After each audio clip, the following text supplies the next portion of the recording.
There are 4 types of check in Project Sunflower.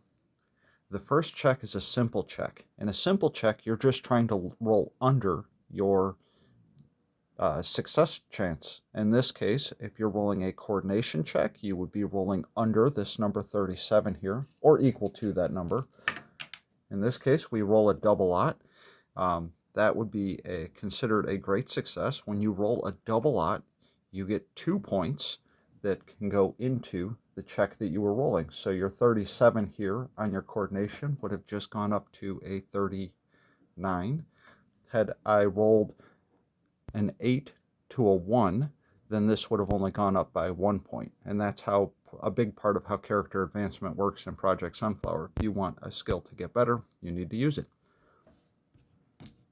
Now, the second way to roll a check, the game master is going to tell you, hey, this check number is, say, 25. You'll notice on your coordination, your bottom bracket is 29. This means your 29 here is, 25 is below your 29. That means that you auto-succeed. It didn't even take an action for you to do that. You just did it. Things like tying your shoes. You very rarely need to roll to tie your shoes. You've been doing it long enough, you just do it. And that's what that check represents. Now, if that number is in between 29 and 45, you need to roll under 37. In this case, we rolled a 41. That's a failure. Can't always get those double oughts.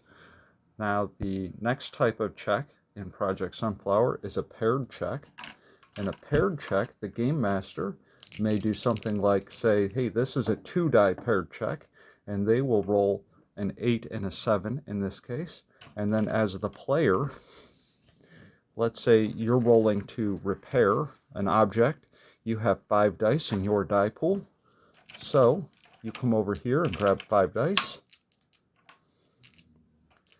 And you roll your 5 dice, and you're trying to match the 8 and the 7.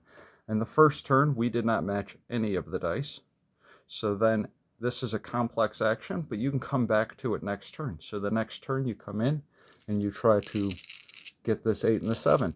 In this case, you still have all of your dice, and your 8 matches, and then 10s act like wild cards, and the 10 matches, and this time you succeed on it on the second turn of trying. Now, it is possible, or when you roll and you only get, say, just the 7, on the next turn, when you attempt, you'll have to come in and you don't get all of your dice. You'll have to come back, oop, that was an 8. And you'll only get to roll the dice that did not already match in. So that's the third type of check. We call those paired checks. And then the last type of check, the game master will give you a target number. In this case, let's say your target number is 25. You roll your die pool.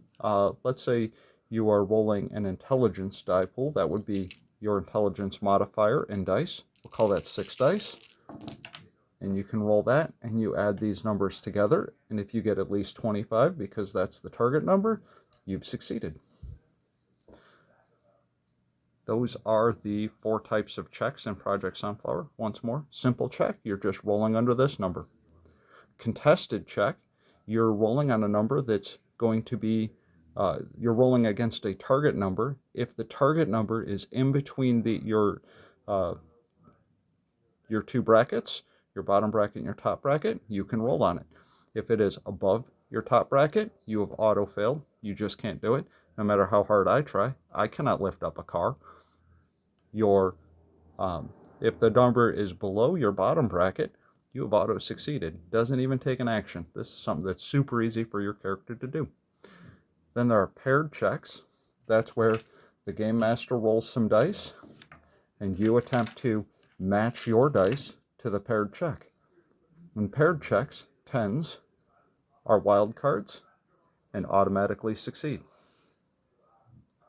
Then there are additive checks, and that's where the game master gives you a target number, and you roll your entire die pool and add all of the numbers up to try to reach that. If you don't get it in the first turn, on the next turn, you keep that previous total and you add the your die pool to it again until you succeed. So in that way, the game master can give you a target number of, say, 150, and you only have 6 dice, and you know you're going to be at it for a few turns. This is a type of check that you will always succeed eventually, provided you don't get eaten by a monster first. And that is the 4 types of checks in Project Sunflower.